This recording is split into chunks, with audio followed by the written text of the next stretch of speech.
आज हम सीखेंगे हाईस्कूल के महत्वपूर्ण सूत्र इम्पोर्टेंट, जो कि हमारी परीक्षा में हर चैप्टर में काम देंगे। सबसे पहले सीखेंगे हम a+b का होल स्क्वायर। तो इसका होता है a का स्क्वायर प्लस b का स्क्वायर प्लस 2ab। अब इसके बाद सीखेंगे माइनस वाला, तो a माइनस के b का होल स्क्वायर। इसका होता है a का स्क्वायर प्लस के b का स्क्वायर। यहाँ प्लस की ये हो जाता है माइनस के 2ab। अब इसके बाद आता है a स्क्वायर माइनस के b स्क्वायर। इसका होता है एक कोष्टक में a प्लस b और दूसरे में होता है a माइनस के b। अब हमारे स्क्वायर वाले तीन सूत्र होते, तीन हो गए। इसके बाद अब देखेंगे हम क्यू वाला, तो a प्लस के b का होल क्यू। इसका होता है a का क्यू प्लस के b का क्यू प्लस 3ab और कोष्टक में होता है a प्लस के b। अब हम प्लस का होगा माइनस का करें सीखेंगे, तो a माइनस के b का होल क्यू। इसका होता है ए Q minus K B Q minus के 3ab कोष्टक में a माइनस के b। प्लस वाले में सभी प्लस के होते हैं और माइनस वाले में माइनस के होते हैं सभी, केवल ए को छोड़ कर। अब सीखेंगे ए क्यू प्लस के बी क्यू। तो इसका होता है एक कोष्टक में होता है ए प्लस के बी और दूसरे कोष्टक में होता है ए स्क्वायर। अब प्लस वाले में आएगा minus K A B plus B square.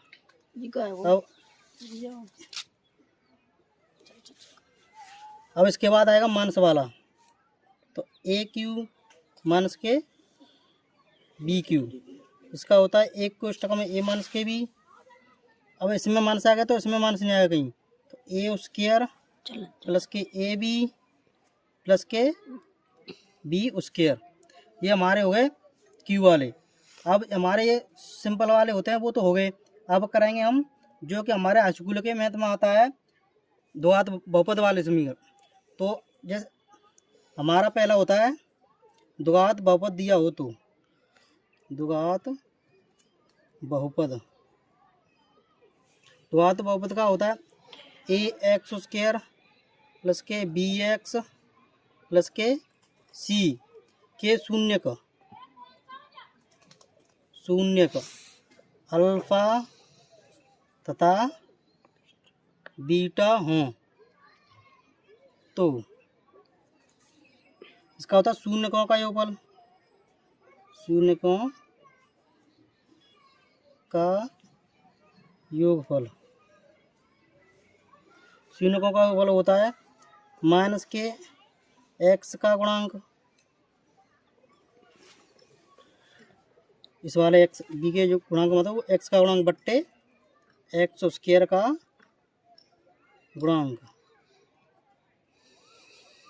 अब इसको हम अल्फा बीटा के पदों में लिखेंगे, तो शून्यकों का योगफल क्या होता है, जो योग करेंगे उनका, तो अल्फा प्लस के बीटा बराबर माइनस एक्स का गुणांक क्या है बी, तो minus K B upon x square का गुणांक क्या है ए, बी अपॉन ए हो जाएगा इसका।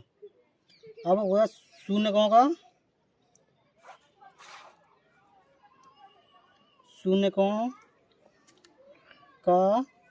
गुणनफल। तो शून्यकों का गुणनफल होगा अचर पद बट्टे एक्स स्क्वायर का गुणांक। अब देखो शून्यकों का गुणनफल मतलब शून्य क्या है अल्फा बीटा, तो अल्फा बीटा का होगा गुणा, तो अल्फा इंटू बीटा बराबर अचर पद क्या है सी, तो सी अपॉन एक्स स्क्वायर का गुणांक क्या है ए, तो सी अपॉन ए। इसका ये होगा। अब द्विघात बहुपद दिए हो तो त्रिघात बहुपद, द्विघात बहुपद कितने हैं हमारे। अब त्रिघात बहुपद हो तो त्रिघात बहुपद। तो त्रिघात बहुपद का सूत्र क्या होता है? ए एक्स क्यू प्लस के बी एक्स स्क्वायर प्लस के सी एक्स प्लस के डी के शून्य का अल्फा बीटा तथा गामा हो तो अब इनके गामा वो 3 शून्य का हो गए, अल्फा बीटा और गामा। तो इनका योगफल हो जाएगा, क्या हो जाएगा? अल्फा प्लस के बीटा प्लस के गामा।